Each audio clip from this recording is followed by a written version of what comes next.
Louvado seja nosso Senhor Jesus Cristo, para sempre seja louvado.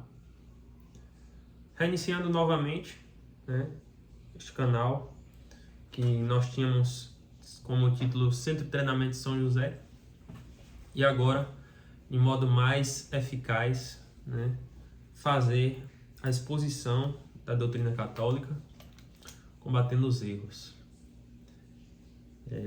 Eu quero agradecer nesse primeiro vídeo, de modo particular, a duas pessoas que foram muito importantes, depois da Santíssima Trindade, claro, também, da comunhão dos santos, etc. A Senhor Paulo Júnior e a Senhor Ibrahim. Graças a essas duas pessoas, de modo particular, estes vídeos irão chegar até vós e espero contribuir com o ensino da doutrina da igreja, praticando aqui uma obra de misericórdia espiritual. Sem mais delongas, o intuito desse primeiro vídeo é estabelecermos por onde começar o estudo da fé. Antes de combater os erros, é necessário conhecer a verdade. É necessário primeiro conhecer quem é a verdade e a suma verdade. E onde se encontram estas verdades. Não simplesmente opinião, não simplesmente empirismos, não simplesmente coisas particulares. Mas o que é católico é universal, certo? Com base no ensino da Santa Igreja, vamos apresentar aqui neste vídeo de hoje o Catecismo Maior de São Pio X, certo? E também a escritura traduzida pelo Padre Márcio Soares. Esta é da editora Obras Católicas e que tem a graça de ter esse conhecimento. Portanto, vamos dar início definindo o que é a fé, certo? Para chegar na definição de fé, eu quero pegar o que São Paulo nos ensina acerca da fé. Hebreus capítulo 11. Ora, a fé é o fundamento das coisas que se esperam e uma demonstração das coisas que não se veem. O que é que a gente espera? O que é que o católico espera?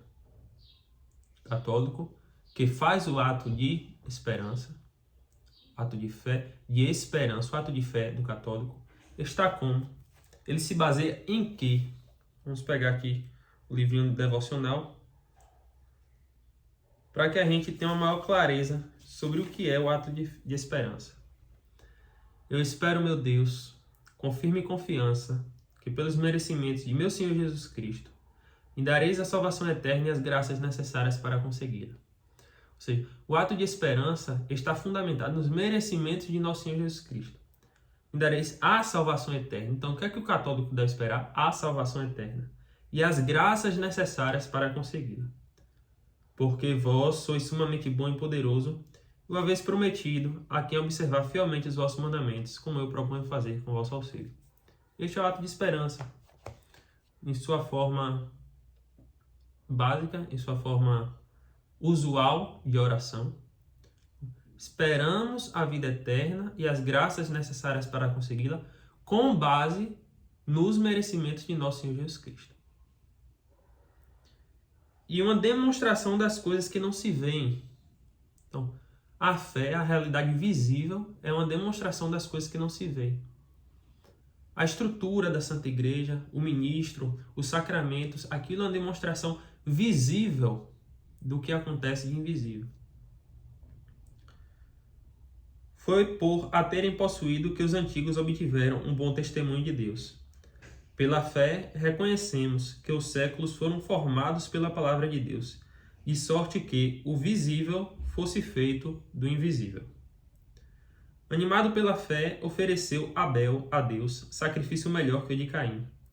Por ela foi declarado justo, tendo Deus aprovado os seus dons.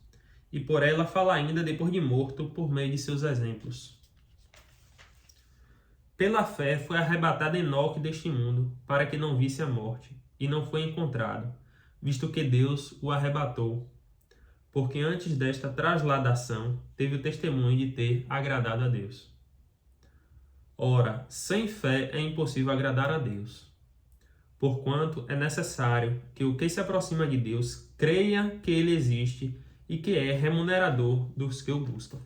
Então é necessário primeiro crer que Deus existe. Para se ter a fé é necessário primeiro crer que Deus existe.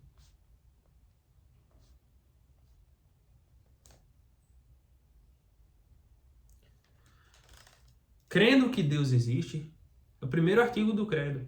Creio em Deus Pai Todo-Poderoso. Primeiro artigo do credo. E que é remunerador dos que os buscam. Deus, nosso Senhor Jesus Cristo, é para a nossa utilidade. O que nós podemos oferecer a Deus? Nada. Porque nós somos obras de Deus. A única coisa que nós oferecemos a Deus é justamente a nossa miséria, os nossos pecados, aquilo que em Deus não existe, que é a má inclinação, o pecado original, as más tendências. Continuando. Foi pela fé que Noé, avisado por Deus de coisas que ainda não se viam, com piedoso temor foi aparelhando uma arca para salvar sua família, pela qual arca condenou o mundo e tornou-se herdeiro da justiça que se obtém pela fé. Pela fé, aquele que se chama Abraão obedeceu, partindo para o lugar que havia de receber por herança, e partiu sem saber para onde ia. Pela fé, estabeleceu-se na terra prometida, como em terra alheia, habitando em tendas com Isaque e Jacó, herdeiros com ele da mesma promessa. Porque esperava o céu que é aquela cidade de sólidos fundamentos, cujo arquiteto e fundador é Deus. Pela fé, até a mesma Sara, estéril, recebeu a virtude de conceber, apesar da sua idade avançada, porque creu que era fiel o que tinha prometido. Por isso, de um só homem, e esse já amortecido pela velhice, saiu uma posteridade tão numerosa como as estrelas do céu e como a areia inumerável que está à borda do mar. Na fé, morreram todos estes patriarcas, sem terem ainda recebido as coisas prometidas. Aqui, fazer um pequeno comentário. Os patriarcas não tinham ainda o conhecimento exato sobre o ensino de nosso Senhor Jesus Cristo. Isso aí veio com o Novo Testamento. Mas a esperança do Messias prometido. Aquele que veio abrir o céu, a porta do céu, que estava fechada pela desobediência de Adão. As coisas prometidas, mas vendo-as e saudando-as de longe, ou seja, uma percepção longe de que viria o Messias, e confessando serem peregrinos e hóspedes sobre a terra. Porque os que falam assim mostram bem que buscam a sua pátria eterna. E por certo, se eles tivessem na mente aquela de onde saiu, tinham, na verdade, tempo de voltar para ela, mas é uma pátria melhor, isto é, a pátria celeste que eles desejam. Por isso Deus não se dedigna de se chamar seu Deus, porque lhes preparou uma cidade. Pela fé, Abraão, posto à prova, ofereceu Isaque e ofereceu seu filho unigênito, que, justamente, prefigurando nosso Senhor Jesus Cristo, o Filho unigênito de Deus Pai. Aquele que tinha recebido as promessas, aquele a quem tinha sido dito, é de Isaque que sairá a tua descendência. Mas Abraão considerava que Deus é poderoso até para ressuscitar os mortos. Por isso o recuperou como uma figura. Pela fé, Isaque abençoou Jacó e Esaú acerca das coisas futuras. Pela fé, Jacó, estando para morrer, abençoou cada um dos filhos de José e prostrou-se ante a extremidade do cetro dele. Pela fé, José, quando estava para morrer, anunciou a saída dos filhos de Israel do Egito e fez disposições sobre os seus ossos. Pela fé, Moisés, depois de nascido, foi escondido por seus pais durante 3 meses, porque viram que era um menino formoso, e não temeram o édito do rei. Pela fé, Moisés, depois de grande, negou ser filho da filha de Faraó, escolhendo antes ser afligido com o povo de Deus que gozara a delícia transitória do pecado, considerando maior riqueza o opróbrio de Cristo que os tesouros dos egípcios, porque olhavam para a recompensa. Pela fé deixou o Egito, não temendo a cólera do rei, porque permaneceu firme, como se visse auxiliá-lo aquele que é invisível. Pela fé celebrou a Páscoa e fez a aspersão do sangue, a fim de que o anjo exterminador dos primogênitos egípcios não tocasse os israelitas. Pela fé passaram o Mar Vermelho como por terra firme, enquanto que os egípcios, tentando a mesma passagem, foram engolidos pelas ondas. Pela fé caíram os muros de Jericó, só com dar voltas ao redor deles durante 7 dias. Pela fé, Raabe, a meretriz, não pereceu com os incrédulos, tendo acolhido com bondade os exploradores. E que mais direi ainda? Fartar-me-ia tempo, se eu quisesse falar de Gedeão, de Baraque, de Sansão, de Jefté, de Davi, de Samuel, dos profetas, os quais pela fé conquistaram reinos, exerceram a justiça, alcançaram as promessas, fecharam a boca dos leões, extinguiram a violência do fogo, evitaram o fio da espada, convalesceram de enfermidades, tornaram-se fortes na guerra, puseram em fuga os exércitos estrangeiros, mulheres houve que recobraram ressuscitados os seus mortos. Uns foram torturados, não querendo seu resgate, para alcançarem melhor ressurreição. Outros sofreram ludibrios e açoites, e além disto, cadeias e prisões. Foram apedrejados, foram cerrados, foram tentados, foram mortos ao fio da espada. Andaram errantes, cobertos de peles de ovelha e de cabras, necessitados, angustiados, aflitos. E eles de quem o mundo não era digno, errando pelos desertos, pelos montes, pelas covas e pelas cavernas da terra. E todos estes, louvados por Deus, com testemunho prestado à sua fé, não receberam imediatamente o objeto da promessa, tendo Deus disposto alguma coisa melhor para nós, a fim de que eles, sem nós, não obtivessem a perfeição da fidelidade. Então, o que é que a Santa Igreja ensina a respeito dessa conclusão aqui? No versículo 11:39. Apesar da sua fé, que os levou às ações tão nobres, os santos do Antigo Testamento não receberam imediatamente a herança prometida do céu, mas tiveram de esperar no limbo a vinda de Jesus. Quando os patriarcas morreram, o céu não estava aberto para eles. O céu só foi aberto depois da chave da obediência de nosso Senhor Jesus Cristo. Uma ofensa tinha sido feita a um Deus infinito. Uma ofensa pedia reparações infinitas. Só nosso Senhor Jesus Cristo poderia dar essa satisfação a Deus Pai, porque Deus e homem verdadeiro. Portanto, o céu só foi aberto na ressurreição de nosso Senhor Jesus Cristo, quando ele liberta todos esses santos patriarcas, todos aqueles que tiveram a vida sólida com nosso Senhor, para serem participantes da felicidade com aqueles que receberam a nosso Senhor Jesus Cristo. Então, baseado no que a Sagrada Escritura revelou através do apóstolo São Paulo, baseado no Catecismo Maior de São Pio X, um legítimo sucessor de São Pedro, vamos adentrar no que é a fé. No parágrafo 860, Catecismo Maior de São Pio X, se pergunta: o que é a fé?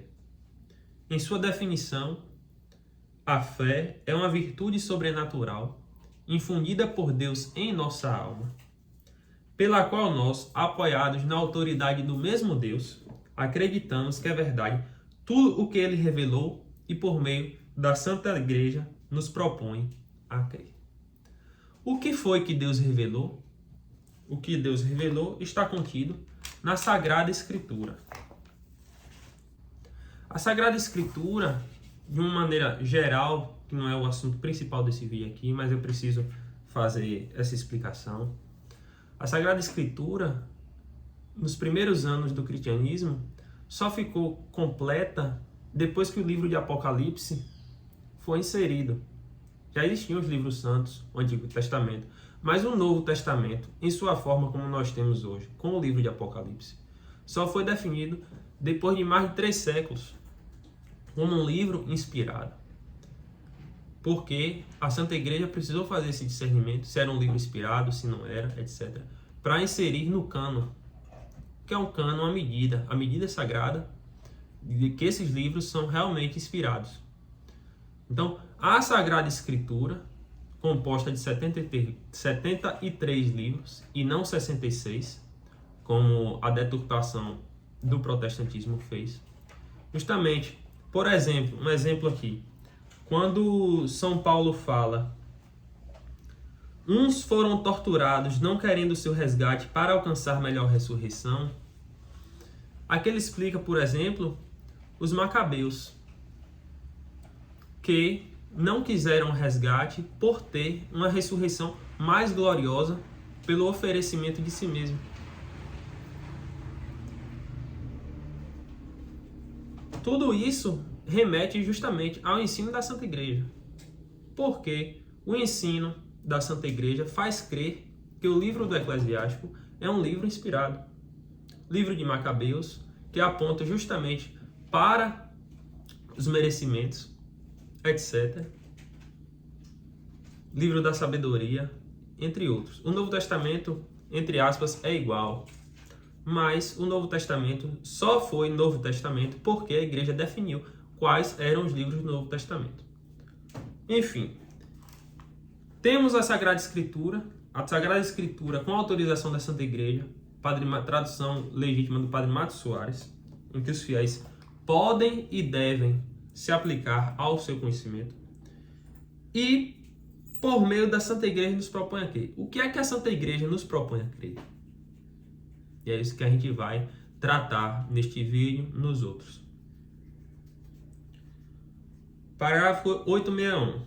Como conhecemos as verdades reveladas por Deus?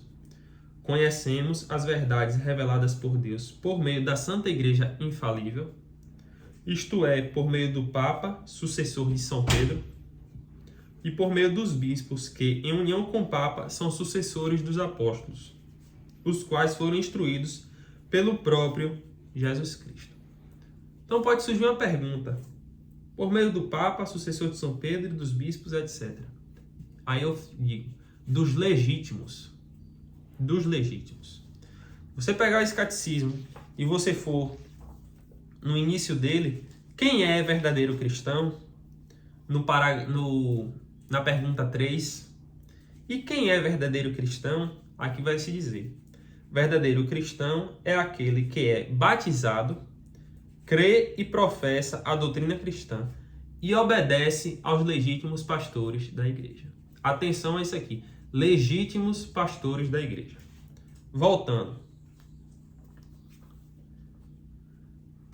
Pergunta 862.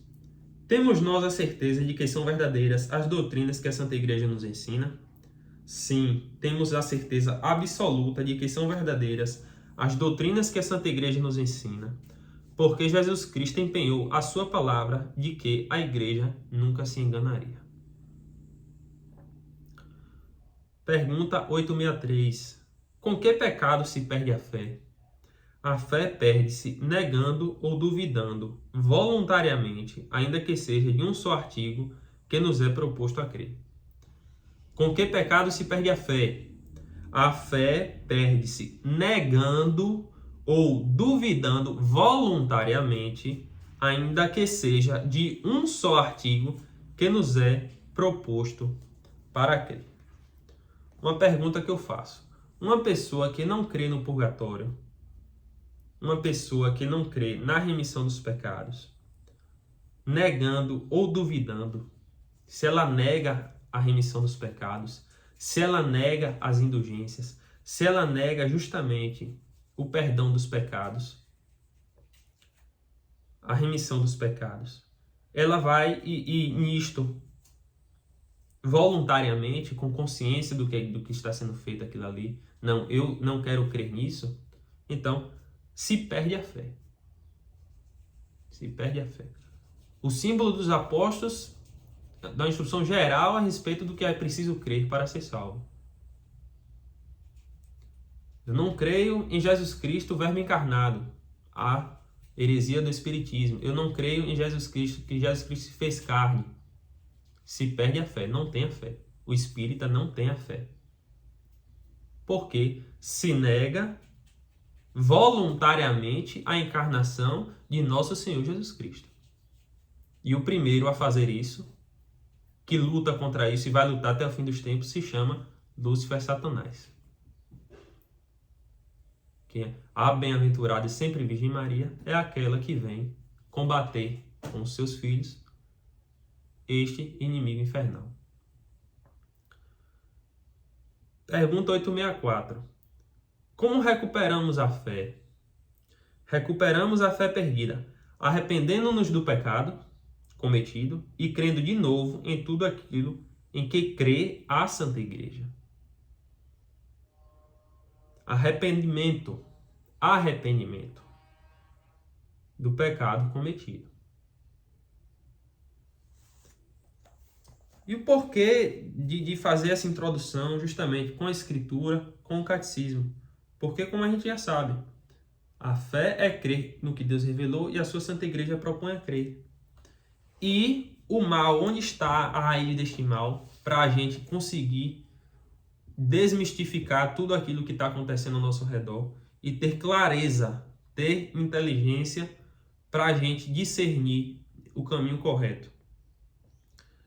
A carta encíclica Acerbo Unimis, que abre esta edição desse catecismo, vem nos dizer: deste mal que padece a religião não há ninguém animado do zelo da glória divina que não investigue as causas e as razões. Para conhecer uma coisa é necessário conhecer a sua causa. Sucedendo, porém, que, como cada qual as encontra diferentes, propõe diferentes meios, segundo a sua opinião pessoal, para defender e restaurar o reinado de Deus na terra. Não proscrevemos, veneráveis irmãos, os outros juízos, mas estamos com os que pensam que a atual depressão e debilidade das almas, de que resultam os maiores males, provém principalmente da ignorância das coisas divinas. Esta opinião concorda inteiramente com o que Deus mesmo declarou pelo profeta Oséias. Não há conhecimento de Deus nesta terra. A maldição e a mentira e o homicídio e o furto e o adultério inundaram tudo e têm derramado sangue sobre sangue. Por isso a terra cobrir-se-á de luto e tudo que nela habita cairá em desfalecimento. Oséias capítulo 4, versículo 1 e seguintes. Quão comuns e fundados são, infelizmente, estes lamentos de que existe hoje um grande número de pessoas no povo cristão que vivem em suma ignorância das coisas que se devem conhecer para conseguir a eterna salvação. Ao dizer povo cristão, não nos referimos somente à plebe, isto é, aqueles homens das classes inferiores a quem escusa com frequência o fato de se acharem submetidos a senhores exigentes e que mal se podem ocupar de si mesmos e de seu descanso. Mas também, sobretudo, falamos daqueles a quem não falta entendimento nem cultura, e até se acham adornados de grande erudição profana, mas que no tocante à religião vivem temerária e imprudentemente. Aqui São Pio X trata principalmente daqueles que têm conhecimento de determinadas coisas, de ciências naturais, etc., mas quando se toca no assunto religião, são totalmente ignorantes. Difícil seria ponderar a espessura das trevas que com frequência os envolvem e, o que é mais triste, a tranquilidade com que permanecem nelas. Traduzindo em um termo próprio, né, na doutrina católica, a tibieza, a letargia. Com Deus, soberano autor e moderador de todas as coisas, e com a sabedoria da fé cristã, não se preocupam de modo algum e assim nada sabem da encarnação do Verbo de Deus, nem da redenção por ele levada a feito, nada sabem da graça, o principal meio para a eterna salvação, nada do sacrifício augusto, a Santa Missa, nem dos sacramentos, pelos quais conseguimos e conservamos a graça. Quanto ao pecado, não conhecem sua malícia nem sua fealdade, de modo que não tomam o menor cuidado em evitá-lo, nem em conseguir o perdão por tê-lo cometido. E quando chegam aos últimos momentos de sua vida, que convenientemente deveriam ser empregados em atos de caridade, o sacerdote, por não perder a esperança de sua salvação, daquele a quem vai ministrar o sacramento da unção dos enfermos, por exemplo, o viático, se vê constrangido a ensinar sumariamente a religião. E se isto não ocorre, desgraçadamente com muita frequência, que o moribundo seja de tão culpável ignorância que tenha por inútil o auxílio do sacerdote e julgue que possa transpor tranquilamente os umbrais da eternidade sem ter satisfeito a Deus por seus pecados. Isso aqui é de forma mais clara, o pecado contra o Espírito Santo de morrer na impenitência final. Por isso, nosso predecessor Bento XIV escreveu justamente: afirmamos que a maior parte dos condenados às penas eternas padecem sua perpétua desgraça por ignorar os mistérios da fé, que necessariamente se devem saber e crer para que alguém se conte entre os eleitos. Então, a ignorância dos mistérios da fé, a ignorância daquilo que é necessário para a salvação, é justamente uma das coisas que mais levam os condenados à sua perpétua desgraça.